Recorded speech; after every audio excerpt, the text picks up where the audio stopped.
Hi everyone, Lisa Haven here, and have I got a special treat for you today, and that is I have a guest, Josh Tolley. He is a radio talk show host, as well as an author, a Christian writer, and lots of business information. He's written books, but most of all, he's also going to be with me at Hear the Watchman conference, and just a great guy altogether. Josh, will you tell everybody a little bit about who you are? Oh, Lisa, thank you so much for having me on the show. Yeah, my name is Josh Tolley. I'm the host of the Josh Tolley Show. Has listeners in all 50 states, 160 countries every day. Pretty big audience. I've written 3 books. 2 of them are Amazon #1 bestsellers, and I'm also listed as one of the top 100 business trainers in the world. But just like you, I am so excited about coming to Hear the Watchman in Dallas. This is going to be my 3rd Hear the Watchman.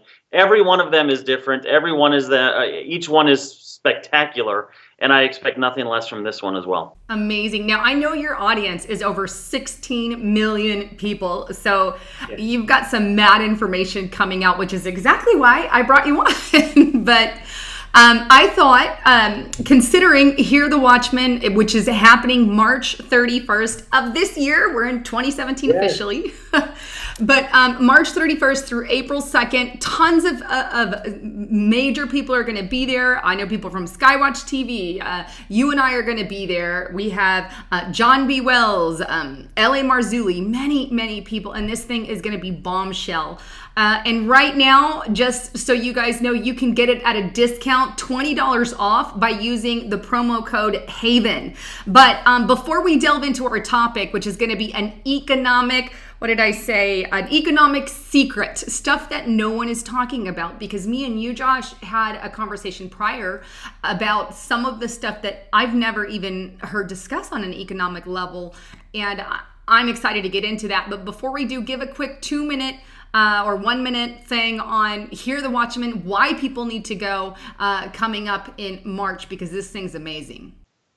Well, Hear the Watchman's really great because what happens is you have all these people leaving churches. 3 million people a year leave churches, but people still have a belief in a God. It's the church sort of system that they're leaving because people have access to so much great information, like your show and mine and so on and so forth, that people are saying, hey, wait a second, I still want to believe in God, but I still want to get this information that's pertinent to my life. So many people this last election season went to church expecting the pastors to talk about the election and political and social issues, and they didn't. And I've ran into well over a dozen people who said, Josh, I quit going to church because church stopped being relevant. And that's exactly why I love Hear the Watchman. You get a lot of different perspectives, a lot of different information about different topics, and it's all relevant. It's about, hey, as a believer, what can we do in today's world? What should we be looking for? What should we be worrying about? What should we be hopeful in? What can we do for ourselves, our families, and our neighbors? And the side benefit to that is it's a great event to get people to that maybe are on the fence about even believing. Because a lot of people don't go to church because it's so soft and wishy-washy, but you get them to an event like this, and it's so relevant that people say, hey, yeah, I want to believe too. I know that there's something bigger. And Jesus even said it. You know, he said, if you don't understand the earthly, you're not going to understand the heavenly. So we have all these churches that just focus on heavenly ethereal ideas and yet leave the earthly things to pass. Yet it's those very topics that bring people into a larger discussion on God. So it's great for many people on multiple different levels, and that's why I'm so excited to do it again. Awesome. I'm excited too. This will be my 2nd round, but I love the fact that at Hear the Watchman, you can go there and you hear stuff, like you said, that you're not going to hear at church, stuff that we can't even talk about, publicly, the NSA, watching everything you say, but we can bring in a little more information and dive in a little deeper. So if you guys get a chance, go down to the description box below. I'll leave a link for Hear the Watchman conference. Don't forget to use the promo code HAVEN to get the discount, and hopefully Josh and I will see you guys there. Now, Josh, that aside, I know that your topic there, you're going to be talking a little bit on the economy, on your book, Evangelpreneur. Did I say that right? You did, yes. Oh, great. I'm like, that's a really cool book name. I mean, like, Evangelpreneur. But tell us a little bit about what you're going to be talking about, because personally, I feel there's a lot of secret stuff, because you have not only your Christian views, but you have a strong business mind about you, as well as what's going on with the economy. Yeah, absolutely. I've been in business now for 21 years. I've been involved in politics for 18 years. So I've been around this quite a long time. And I've also been a believer for 20 years. And what kind of shocked me is that in Christianity, we either have poverty gospel, which money's not important, but make sure you give me your 10%, or prosperity gospel, which is buy my $900 handkerchief and become a millionaire by Tuesday. And really in between, there's nothing there. There might be some sort of get out of debt makeover program or proper tithing or something, but there's no real instruction. And as a business person, I thought, wait a second, Christians are supposed to be business owners. Because in the Bible, you see there's only 4 types of people: masters, laborers, servants, and slaves. Masters and slaves we kind of understand, so we'll put those to the side for the second. But that leaves us with laborers and servants. Well, Matthew tells us that we cannot be a servant to money. Not that we shouldn't or it's bad. It says you cannot be a servant to money and to God. You have to make a choice. Well, what is servitude? If you look at the biblical example of being a servant, the servant had to show up at the beginning of the day at the hour in which the master told him. What time do you go to work? The servant had to leave then when the master told him he could. Not when the job was finished, but when the master told him he could be done for the day. What time do you get to go home? The servant, if he saved up enough money, he could buy his freedom. Today we call that retirement. If the servant loved his master enough, he could go to the city gate, put an awl through his ear, and take his master's mark for life. Today we call that tenure and pension. We are teaching ourselves to be servants to money through employment. And biblically, that's the wrong thing to do. Yet we teach ourselves and we teach our children. And at the same time, we say, oh, no. I'm not a servant to money. I can't be a servant to money. I don't have a lot. What servant has a lot? Matter of fact, the marker that you were a servant is you didn't have a lot. So when we look at what employment is today, and we look at what biblical servitude was, it's the exact same thing. Now, when you look at being a laborer, as Jesus uses in parables over and over again, you actually see what today would be a modern small business owner or entrepreneur, where Jesus, he even uses as a parable when those men are working the field and those other men come late and they set the price and the first men are upset. Hey, wait a second. Why do they get the same reward as I get? And he's using that as a parable for heaven, of course, late believers versus people who are raised in it. But he uses entrepreneurship because it's so powerful. Because in entrepreneurship, I could say, hey, I will work your field for a set rate only on this day. And once I'm done, I'm out of here. And I get to make my own destiny. And that's what the church used to teach. From Genesis until about 1913, believers all were taught that you are supposed to be an entrepreneur. Today we teach the opposite. Today we teach that you go to school, go to college, get good grades, get a job, and then that's the answer to life. But that has led to is it's led to high divorce rates. The number one cause of death is stress. The number one trigger for stress is money. It has caused suicide. Suicide now outpaces traffic accidents as cause of death. The number one cause for suicide is money. So the world is broken because of money. They come into a church and say, hey, I'm literally dying out here. And the church says, oh, money's not important, or just slap a cross on it, you'll be fine. But it's terrible. It's absolutely terrible. Employment destroys families. It destroys churches. And it's part of the reason why 3 million people a year now leave church. That's very interesting. The whole first part of that, I've never actually heard it put that way. So that's cool. That's unique. I never thought about that. I've actually had 2 businesses. I had a computer-aided drafting architectural business that I did for some time, but stopped doing that to have babies, homeschool, and be a mom for a while. And now, obviously, this is my second one. I do this, doing something that I love to do, which is, getting truth out wherever it may lie and sharing God in the process. So absolutely amazing. But what would you say as far as, considering that, where do you see that we are headed? I know a lot of people have a lot of hope for our economy now that Donald Trump is going to be getting into office. Where do you see the direction when he is president?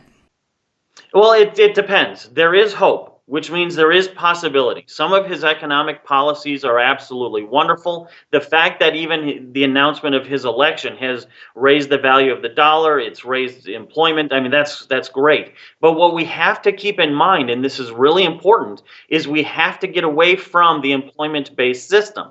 We should take this opportunity and get back to an entrepreneurship-based system. Does that mean I think everybody should be an entrepreneur? No, that's not what I'm saying. But we are losing more businesses than starting them, and that's a very, very bad thing.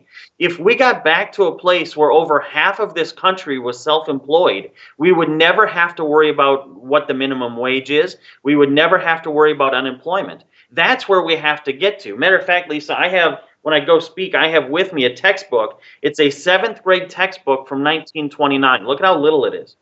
This was a math textbook. The first chapter talks about how you start your business. We used to teach children in public schools, only the dunces, only the fools leave and go get a job. The jobs were for the people who couldn't hack it in the real world. Everybody graduated from school and started a business because that's the only thing that allows you to take control of your life and your destiny. So that's kind of the message that needs to be taught along with this Trump victory. Don't just say, hey, happy days are here again. Say, hey, the potential to get back to an entrepreneurship-based economy is here again, and that's what we need to take advantage of. Well, you've got to have workers on both sides, the entrepreneurs and, doing everyday business. I definitely like the idea, and we need, I agree 100%. We need more entrepreneurship here in America. There isn't enough. It's all big government. And that's where we pushed it. And that's the wrong place. We can't just allow the government to take all the jobs, because that leads us to Mao and Hitler style rule of government, because it's ultimate control. And here's the thing, as a business person, I have to send at least 30% of my paycheck to Big Brother. 30%. Right. That's huge. I'm paying more taxes now as my own business than I was, working for someone else. So there are those kinds of things, and people think, oh, your loopholes. If you're really, really millionaire, billionaire, you've got some loopholes to go through. But for small businesses starting up, they really do take a big chunk. And my hope is that gets fixed, because the average chunk is around 20. I think, even under that, I think Donald Trump was wanting to go some under that also, but we'll see. But nonetheless, there is that I think a lot of new businesses fight with, so to speak, which you probably get something similar, correct? Well, yeah. But here's the thing. It's interesting how when we think about entrepreneurship, when we think about small business, we think initially, well, what am I going to do in small business? And that's kind of an employee mindset that's transferred into business ownership. And that's part of the problem. See, we have about 27 million small business owners, but we have very few actual entrepreneurs. Entrepreneurs are those people who think creatively, who think as business almost as an art. What happens is, if somebody is an employee and they become a business owner, they typically think, what am I going to do? And what am I going to do 5 days a week? Well, that's the wrong way to think about entrepreneurship. One, that'll always keep you limited.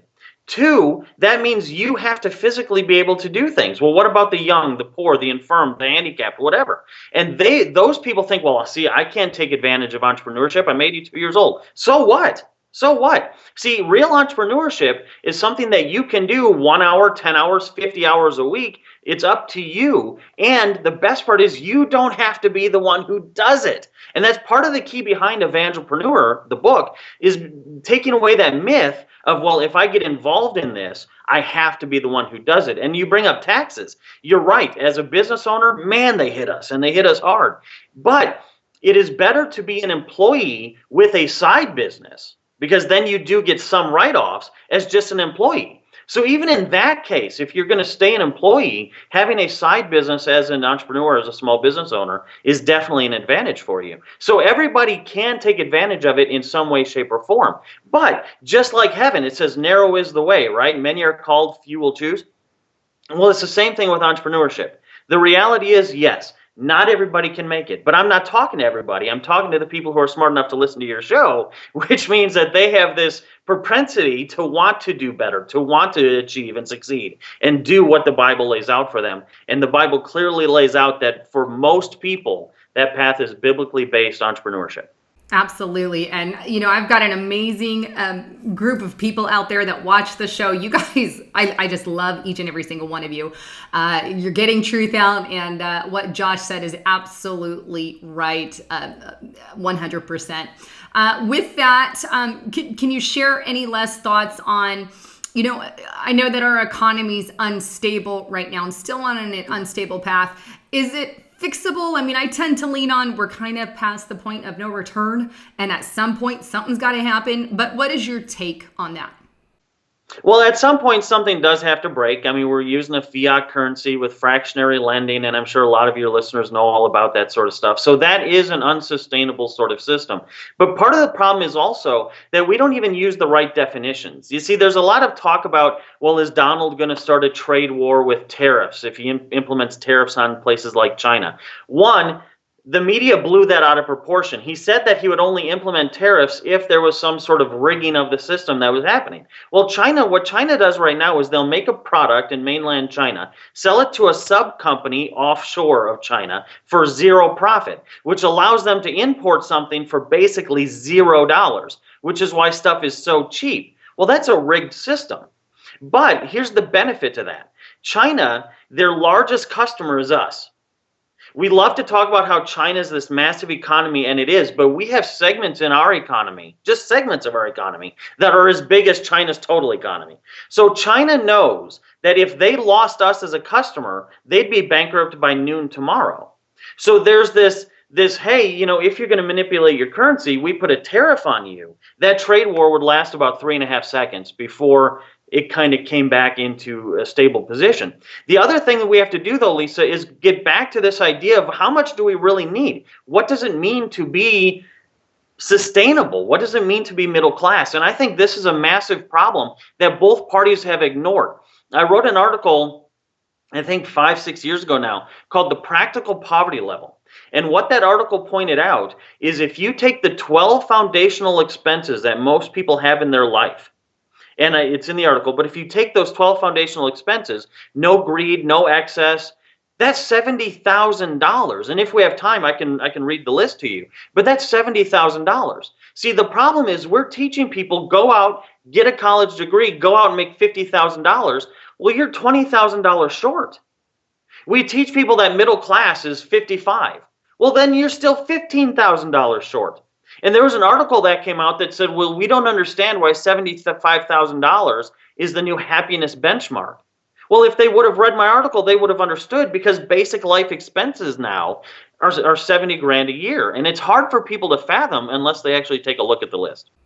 Yeah. And I think, I get a lot of Christians that, they push the whole, oh, we're supposed to be poor for Jesus. And I mean, it's true. It's pathetic.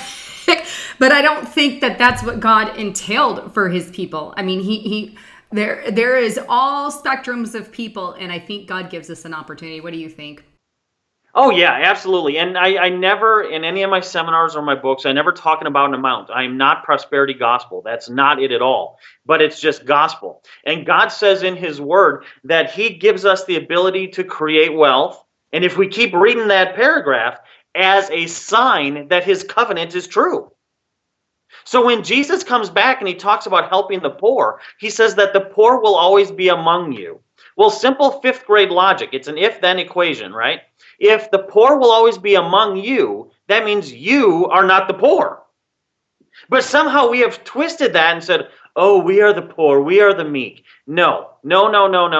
And you get these crazy things like, well, it's easier for a rich man to enter the eye of or it's easier for a camel to enter the eye of a needle than a rich man into heaven. But they don't finish that paragraph that says that it's not possible for him to get in, but with God, all things are possible. Well, newsflash, Christians, nobody gets in without God, rich or poor alike. It's easier for a camel to enter the eye of a needle than a poor man to enter the kingdom of heaven, because nobody gets in except through Jesus, period, rich or poor.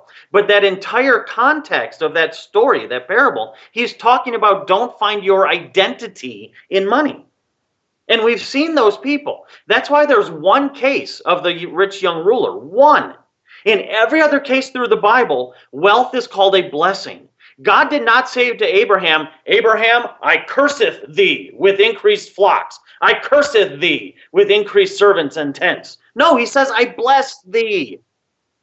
Jesus, because he was a toddler once the wise men got there, Jesus did not say, how dareth thou show up with gifts of wealth. He didn't say that. He didn't tell his disciples, go out and ask for money, but as soon as they give it to you, curse them for having enough to give. So we are so backwards when it comes to what the Bible actually says about money. We hang on to these little verses as almost excuses as to why we're poor. It's kind of like the number of Christians who say, well, Josh, I'm practicing delayed gratification. Could you afford to buy it? No. Then you're not delaying gratification. But we tell ourselves excuse after excuse, like money's not important. That's like when I go speak to men's groups and all these Christians say money's not important. And then I say, okay, if your daughter comes home with Tattoo Timmy and says, Daddy, I'm in love, I want to marry this man, what's the first question you ask him? How are you going to take care of my daughter? What's the second question you ask him? How much is the wedding going to cost? What's the third question you ask him? You know, and by the time you get to question 15 or 16, it's, son, do you have a relationship with God? So don't tell me money's not important. The Bible thinks so. The Bible talks more about money than it does salvation.